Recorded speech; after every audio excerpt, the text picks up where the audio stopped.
आवंटित 5 एकड़ भूमि पर बाउंड्री वाल, सरगुजा में कोलता समाज हेतु 50 लाख इत्यादि अनेक भवनों की स्वीकृति प्रदान की गई है। सभापति महोदय, हमने अन्य पिछड़ा वर्ग की बेटियों के लिए रायपुर में 200 सीटर अन्य पिछड़ा वर्ग पोस्ट मैट्रिक छात्रावास तथा मनेंद्रगढ़ एवं रायगढ़ में 100 सीटर अन्य पिछड़ा वर्ग पोस्ट मैट्रिक छात्रावास के लिए बजट में प्रावधान किया है। साथ ही बिलासपुर में अन्य पिछड़ा वर्ग के लिए प्रयास आवासीय विद्यालय भवन निर्माण के लिए 20 करोड़ का प्रावधान किया गया है। सभापति महोदय, अन्य पिछड़ा वर्ग विकास प्राधिकरण के लिए 80 करोड़ तथा माननीय मुख्यमंत्री जी की घोषणा अनुरूप मध्य क्षेत्र विकास प्राधिकरण के राशि को 50 करोड़ से बढ़ाकर 75 करोड़ करने का प्रावधान इस बजट में किया गया है। श्रम कल्याण। सभापति महोदय, हमने असंगठित श्रमिक सुरक्षा एवं कल्याण हेतु 128 करोड़ का प्रावधान किया है। रायपुर एवं इसके आसपास के क्षेत्रों में तीव्रता के साथ औद्योगिकरण हो रहा है, जहां काम करने के लिए प्रवासी श्रमिक अन्य जिलों एवं विभिन्न क्षेत्रों से आते हैं, जिनके पास रहने की कोई आवासीय सुविधा नहीं होती है। इनकी सुविधा के लिए नवा रायपुर में प्रवासी मजदूर आवासीय परिसर का निर्माण किया जा रहा है। इसके लिए भी बजट में प्रावधान किया गया है। भूमिहीन कृषि मजदूर परिवारों के लिए दीनदयाल उपाध्याय भूमिहीन कृषि मजदूर योजना के अंतर्गत 600 करोड़ रुपए का बजटीय प्रावधान किया गया है। सभापति महोदय, हमारे संकल्प पत्र के वायदे के अनुरूप हम किसानों और मजदूरों का दुर्घटना बीमा भी कराएंगे। इसके लिए भी इस बजट में प्रावधान लाया गया है। सभापति महोदय, संकल्प थीम के अगले पड़ाव एल अर्थात लाइवलीहुड के संबंध में मैं आपके माध्यम से सदन का ध्यान आकृष्ट करना चाहूँगा।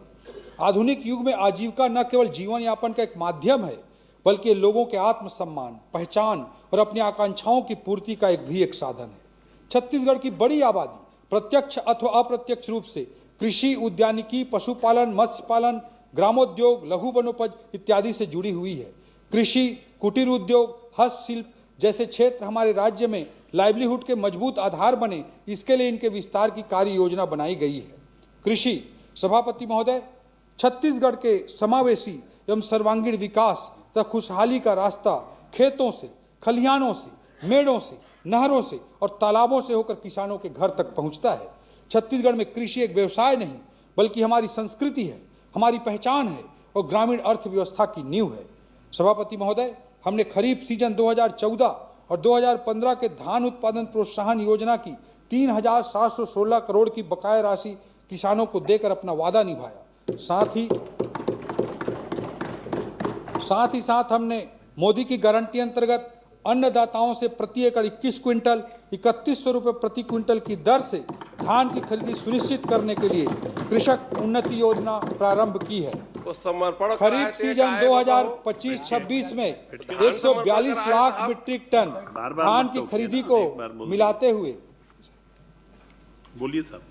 खरीफ सीजन 2025-26 में 142 लाख मीट्रिक टन धान की खरीदी को मिलाते हुए हमने पिछले 3 खरीफ सीजन में ऐतिहासिक 437 लाख मीट्रिक टन धान की ऐतिहासिक खरीदी की है, जिससे किसानों के खाते में लगभग 1,40,000 करोड़ रुपए से अधिक का भुगतान संभव हो रहा है।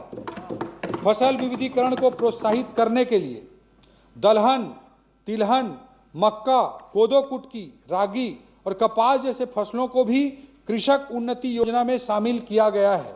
कृषक उन्नति योजना के लिए इस बजट में 10,000 करोड़ रुपए का प्रावधान किया गया है। सभापति महोदय, धान खरीदी में मार्कफेड की बड़ी महत्वपूर्ण भूमिका रहती है, इसलिए मार्कफेड को धान उपार्जन हेतु 6,000 करोड़ का प्रावधान किया गया है। विगत 2 वर्षों में हमने गन्ने की खेती करने वाले किसानों को 92 करोड़ से अधिक की प्रोत्साहन राशि प्रदान की है। इसके लिए 60 करोड़ का अतिरिक्त प्रावधान किया गया है। सभापति महोदय, प्रदेश में national mission on natural farming के लिए 40 crore, national mission on Audible oil के लिए 90 करोड़ तो दलहन आत्मनिर्भरता मिशन के लिए 100 करोड़ का प्रावधान किया गया है। इन योजनाओं के माध्यम से प्रदेश में प्राकृतिक खेती को प्रोत्साहन मिलने के साथ साथ कृषि आधारित उद्योग स्थापित होंगे, जिससे रोजगार के नए अवसर भी सृजित होंगे। सभापति महोदय, हमारे किसान भाइयों को कृषि पंपों के लिए निःशुल्क विद्युत प्रदाय करने हेतु 5,500 करोड़ रुपए का प्रावधान किया गया है। उद्यानिकी सभापति महोदय, हमारी सरकार ने खाद्य तेल के उत्पादन को बढ़ावा देने के लिए ऑयल पाम की खेती करने वाले कृषकों को केंद्र सरकार द्वारा प्रदान किए जा रहे अनुदान के अतिरिक्त टॉपअप प्रदान करने का निर्णय लिया है। इसके लिए बजट में 150 करोड़ रुपए का प्रावधान किया गया है। राज्य के उत्तरी पठारी क्षेत्र मैनपाट, शंकरगढ़, कुसमी तथा बगीचा में आलू की खेती करने वाले किसानों को प्रोत्साहित करने के लिए आलू प्रदर्शन विकास योजना भी प्रारंभ की गई है। इसके लिए भी बजटीय प्रावधान किया गया है। इंदिरा गांधी कृषि विश्वविद्यालय में आलू से अब सोना बनाना, समझे कि नहीं समझे? माननीय सभापति महोदय, इंदिरा गांधी कृषि विश्वविद्यालय 1 घंटा हो गया और पूर्व वित्त मंत्री है बहिष्कार करके चले गए, और कितना देर लगेगा? इंदिरा गांधी कृषि विश्वविद्यालय में भाभा परमाणु अनुसंधान केंद्र की सहायता से सेंटर ऑफ एक्सीलेंस की स्थापना हेतु बजटीय प्रावधान किया गया है।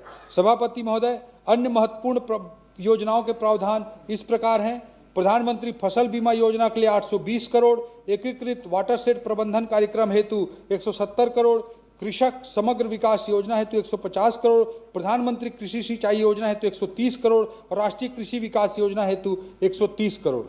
मत्स्य पालन सभापति महोदय, प्रधानमंत्री मत्स्य संपदा योजना के लिए बजट में